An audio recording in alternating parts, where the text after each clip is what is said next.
This next training is administering oxygen using a tank, including preparing the tank.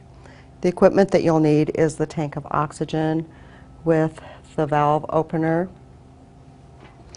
an oxygen valve.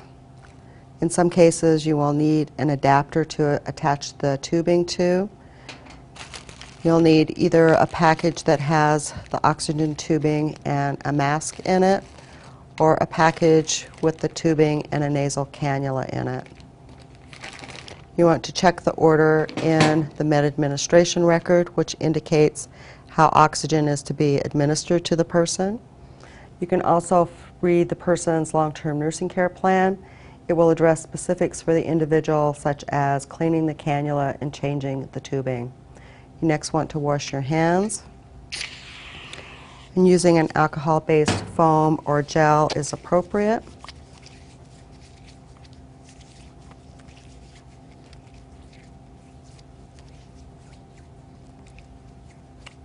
And then you're ready to prepare the tank. Preparing the tank to use. If the tank has not been used, it will have a paper seal on, which can be removed.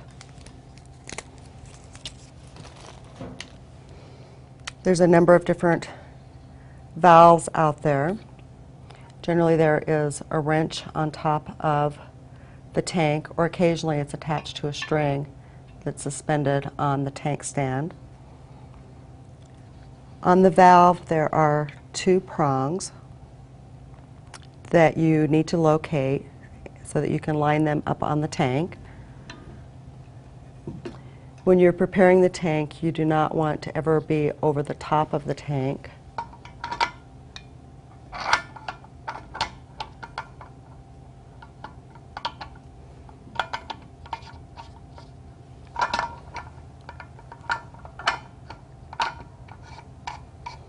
You insert the prongs on the top of the tank and tighten the clamp.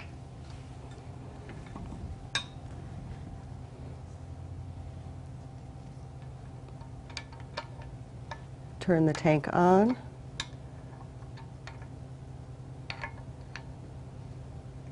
And the pressure gauge will indicate that there is oxygen in the tank.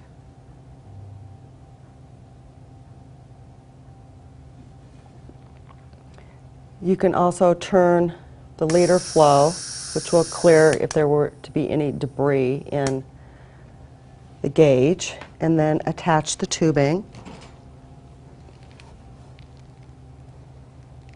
If the tubing does not easily attach onto the gauge, then you may need an adapter.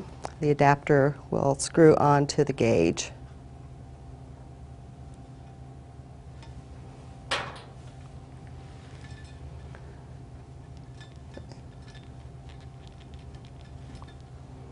And then you can turn the leader flow valve to the appropriate leader flow. You can check to ensure that you have adequate oxygen coming out by placing the end of the cannula into a glass of water. Low leader flow rates, often you can't feel the oxygen coming out of the cannula. This is application of a nasal cannula or mask. Nasal cannula has small prongs on them, and the correct position is the prongs curved into the nostrils. So you put the cannula in the nostrils, slide the tubing over the person's ears, and then adjust for comfort by sliding the adjuster. You don't want to have it too tight. When a person has a nasal cannula, you need to observe frequently the condition of their skin integrity, their nose, their cheeks, and also behind their ears, as there can be skin breakdown. And you document administration of oxygen in the med administration record. Oxygen masks come in different sizes, pediatric and adult sizes. You want to make sure that you have the correct size that will fit the person. So you place the mask over the person's mouth and nose.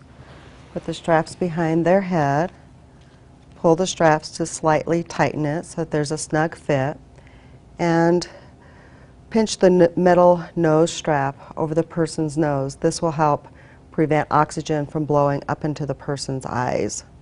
You also want to check skin integrity, the person's cheeks, any place the strap is coming in contact with, to ensure they don't have skin breakdown.